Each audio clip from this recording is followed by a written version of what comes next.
이미 임신을 한 경우에도 비만이라면 자궁 내막 상태가 좋지 않아서 유산율이 올라갑니다. 일반적인 여성이 10에서 15%인 것에 비해서 비만인 여성은 유산율이 40%입니다.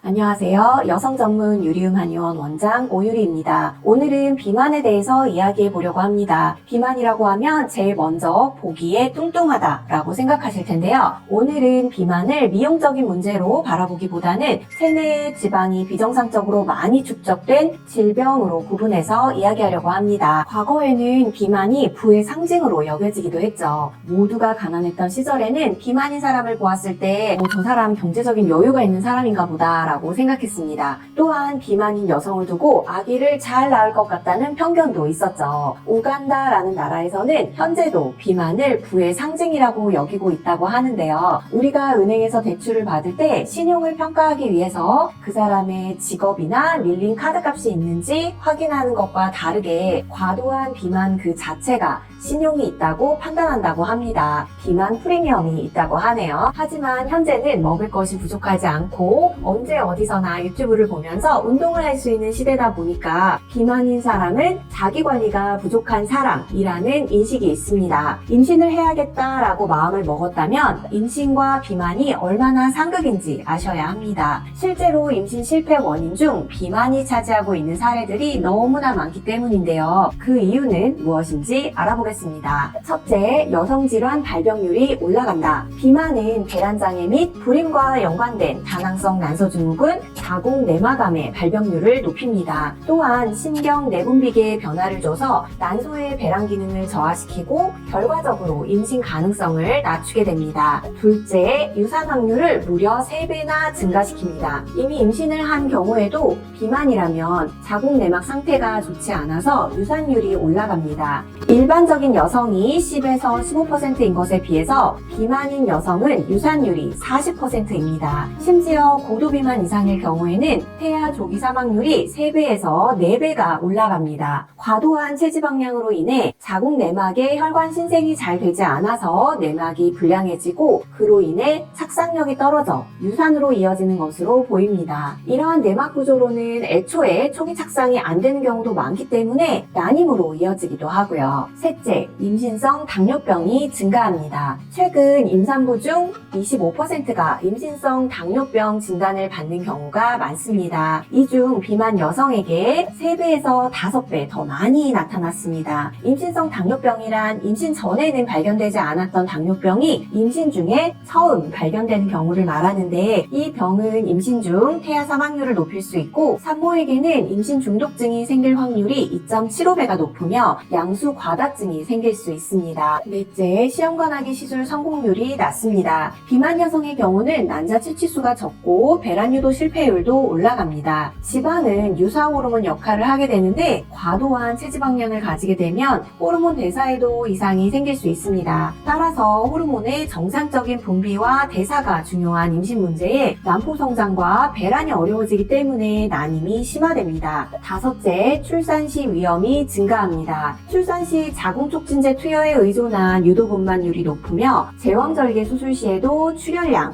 감염 빈도, 수술 시간이 증가합니다. 수술 시간이 증가하는 이유는 진통 시간이 길어지기 때문인데 약 20분 정도가 늘어나서 고통이 매우 클 수 있습니다. 비만인 분들 중에서 자연분만을 원하시는 분들이 많은데 이것이 어려운 이유는 혈압이 높아질 수 있기 때문입니다. 또한 비만율이 높을수록 무통주사 시술이 어렵다는 통계가 있습니다. 무통주사 시술을 하려면 산모가 옆으로 누워있는 상태에서 주사를 투여해야 하는데 뼈 사이의 공간을 찾기가 어렵다고 하네요. 그러나 이는 정말 심각한 비만일 경우에 해당하는 것으로 너무 걱정하진 않으셔도 괜찮습니다.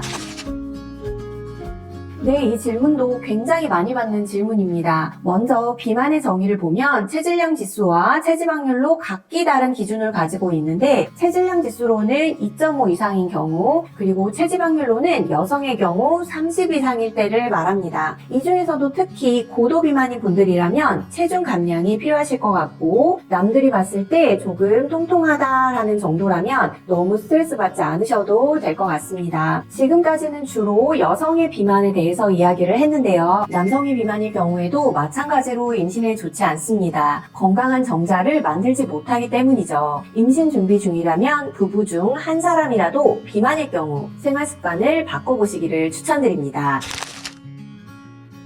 체지방량을 줄이는 가장 좋은 치료 방법은 대부분 살이 찐 원인이 유전적 원인이나 약물 복용으로 인해 생긴 게 아니라면 생활 습관이기 때문에 식습관을 바꾸고 운동을 하는 게 무엇보다 가장 중요합니다. 하지만 이를 알면서도 쉽지가 않기 때문에 다이어트가 어려운 것인데요. 유리움 한의원에 진료를 받으러 오시는 경우에는 조금 더 수월하게 다이어트를 하실 수 있도록 한약 처방 및 프로그램으로 관리를 해드리고 있습니다. 한 환자의 사례를 보여드리겠습니다. 이분의 경우에는 비만으로 인해서 만성 피로감으로 힘들어 하시다가 내원하셨는데요. 식욕 좀 참을 수 있게 해주세요 라고 하셨습니다. 제가 이 환자분께 처방한 방법은 유리움 3일 디톡스 프로그램입니다. 유리움 3일 디톡스 프로그램은 3일 동안 맑은 한약을 드시면서 식습관에서 당을 제한하는 것입니다. 이 환자분은 꾸준히 노력하신 결과 52.3kg에서 49.9kg까지 감량하셨고 체지방량도 0.8kg 줄었습니다. 이렇게 3일간 당질 제한하고 맑은 한약 복약으로 해독이 진행된 후에는 꾸준히 유지하실 수 있도록 배사량을 올리고 식욕을 조절하는 한약으로 처방을 병행하게 됩니다. 물론 임신 준비, 시험관하기를 하시는 분들도 진행 가능하지만 시험관하기 호르몬제 투여가 이미 들어갈 때에는 하지 않고 적절한 시기는 제가 따로 진료를 보면서 말씀드리게 됩니다. 디톡스 프로그램에 대해서 많이 궁금해하시는 질문에 대해서 답변해드리겠습니다. 유리움의 맑은 한약 안에는 식욕을 억제하는 성분을 넣은 게 아니라 최소한의 당질만을 보충해주는 가벼운 약재들로 이루어져 있습니다. 변형된 당질 제한식을 하는 방법이라고 보시면 될 것 같은데요. 따라서 3일 디톡스를 해보신 분들은 한약을 중단한 후에도 과했던 식욕이 사라지고 단 음식도 덜 당긴다고 하셨습니다.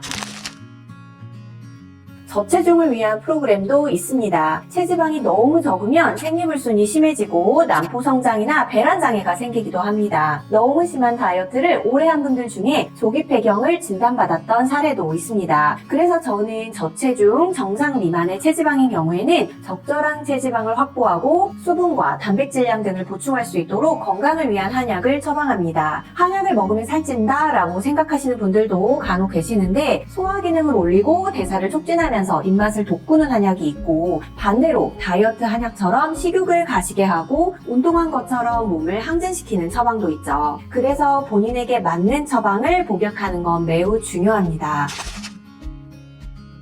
네, 아까 말씀드렸던 유리움 3일 디톡스는 원래 난임 여성을 위한 단식요법이었습니다. 특히 다양성 난소증후군이나 비만 체형이면서 극도의 난소기능 저하가 있는 여성들에게는 본격적인 치료 이전에 선행하는 프로그램이었어요. 저희 원내에서 진행하는 온궁신부요법이나 침치료, 메디컬 좌운 조격 등 다양한 난임치료 프로그램과 병행하는 경우가 많고 특히 디톡스 기간에 온궁복요법이 같이 들어가면 배독 효과가 올라가면서 장기간 시험 하기로 인한 호르몬제 투여로 생겼던 각종 대사 기능의 부조화를 바로잡는 데 큰 효과를 발휘하게 돼서 시험관하기 준비하는 분들께 많이 들어가고 있습니다. 여기까지 비만인 난임 여성이라면 꼭 아셔야 하는 내용을 알려드렸습니다. 유리움 한의원에서는 앞으로도 여성 건강을 위하여 다양한 이야기, 여성 질환에 대한 이야기를 재미있고 쉽게 풀어 알려드리도록 하겠습니다. 시청해주셔서 감사합니다.